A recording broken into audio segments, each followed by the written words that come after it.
আসসালামু আলাইকুম, হাইল কার সেন্টারে সবাইকে স্বাগতম। দর্শক, 2009 মডেলের একটা অটোমেটিক ক্যামরি নিয়ে আসলাম। সম্পূর্ণ গাড়িটা এই অবস্থা পেয়ে যাবেন। চলুন গাড়ি সম্পর্কে বিস্তারিত জানি। সম্পূর্ণ গাড়িটা এই অবস্থা পেয়ে যাবেন।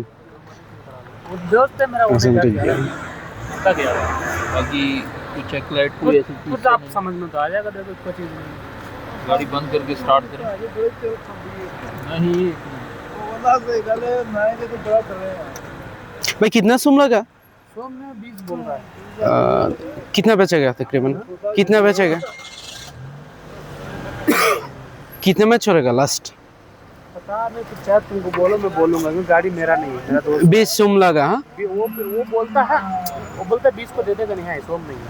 ये नहीं 20,000 में वो छोड़ 20 देगा। को बोलते छोड़ देगा। ओके। चाहे तो बोलो, वो बात करूँ। ওকে, মুশকিল নেই দর্শক। 20,000 রিয়ালে ঠিক আছে, এই ক্যামরি অটোমেটিক অপশন গিয়ারটা পেয়ে যাবেন। কারো ক্যামরি লাগলে যোগাযোগ করতে পারেন হাইল কার সেন্টারের সাথে। ধন্যবাদ সবাইকে।